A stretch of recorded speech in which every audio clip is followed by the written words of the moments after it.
जय जिनेन्द्र बंधुओं, लीजिए गुरुमा विज्ञानमती माता जी की उत्कृष्ट पुस्तक संस्कार मंजूषा में हम संस्कारों की चर्चा कर रहे हैं और आज हम बात करेंगे पूर्वोपार्जित संस्कार की। पूर्व भवों में किए गए कर्मों के फल में प्राप्त आदतें पूर्वोपार्जित संस्कार कहलाते हैं।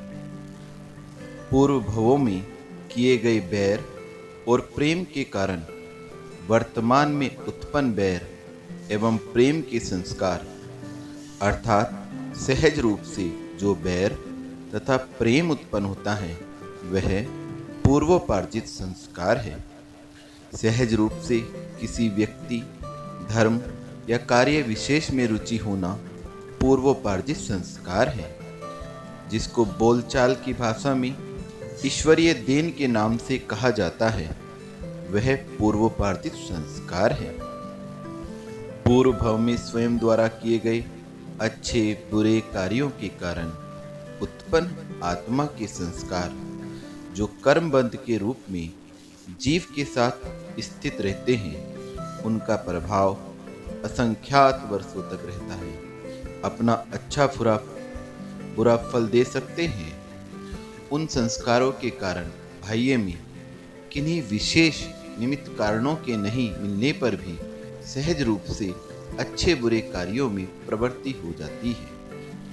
एक महिला ने अपने सौतेले बेटे, जिसकी पीठ में एक गांठ हो गई थी, उस गांठ पर गरम गरम उतरती रोटी रख दी, जिससे वह बच्चा दुखित होकर मर गया।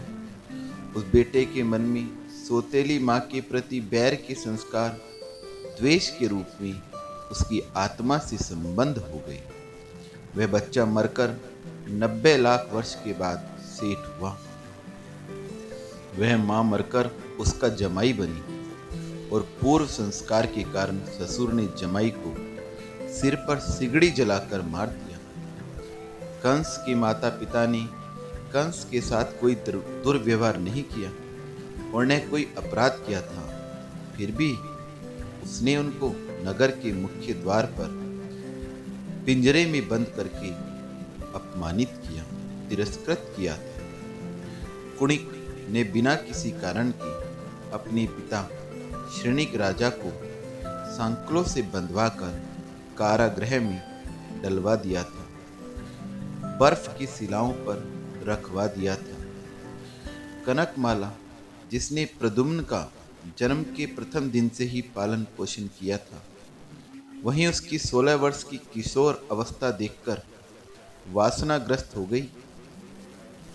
रावण ने नीतिज्ञ 3 खंडाधिपति सर्वगुण संपन्न होकर भी सीता पर मोहित होकर उसका हरण किया और लोक में निंदा को प्राप्त होकर अंत में अधोगामी हुआ।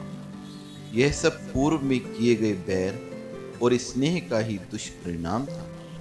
पूर्वोपार्जित स्नेह संस्कारों के कारण ही राम लक्ष्मण, सीता राम, कृष्ण बलभद्र, रुक्मिणी प्रद्युम्न आदि का आपस में सहज ही अपूर्व स्नेह था।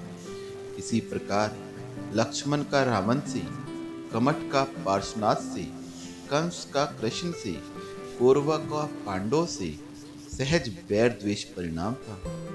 कुछ दिन पहले गुना से कुछ लोग आए थे। उनमें से एक वृद्ध महिला ने बताया, माता जी, मेरा बहुत बड़ा परिवार है, सभी अच्छे हैं, सेवा करते हैं, लेकिन एक 3-4 साल का पुत्र है जो स्कूल से आकर हमेशा पूछता है, दादी आप अच्छी हैं, आपका स्वास्थ्य ठीक है, आदि आदि। वह अपनी माँ को थोड़ा सा भी उदास देखता है तो तत्काल पूछता है, मम्मी आप उदास क्यों हो रही हैं? क्या मैं अच्छे से नहीं पढ़ता? इसलिए आप उदास मत हो, मैं अब अच्छे से पढ़ूंगा। यह उसके पूर्वोपार्जित संस्कार है, उसको ऐसा किसी ने सिखाया नहीं है। इसी प्रकार एक दिन किसी ने बताया, दादागिरी करने वाले किसी नवयुवक की किसी से लड़ाई हो गई। वह एक दिन गाड़ी लेकर कहीं जा रहा था। रास्ते में जिससे उसकी लड़ाई थी, उसने अपना दल बनाकर उसकी गाड़ी रोक ली और पत्थरों के नीचे दबाकर मार डाला। उसने मरते समय मारने वाले को मारने का निदान किया। वह मरकर सर्प बन गया। वह सर्प उस व्यक्ति को मारने के लिए उसके घर में घुस गया और उसके शयन कक्ष में दरवाजे के पुर्जे के बीच वाले छेद से अंदर जा रहा था। तभी योग से वह आया और दरवाजा बंद कर दिया। सांप वहीं पर तुरंत कुचलकर मर गया। मरकर वह फिर मनुष्य बना। अभी वह बच्चा है, लेकिन फिर भी वह उस व्यक्ति को मारने की बातें करता है। पूर्व में हुई दोनों भवों की घटनाओं को बताता है।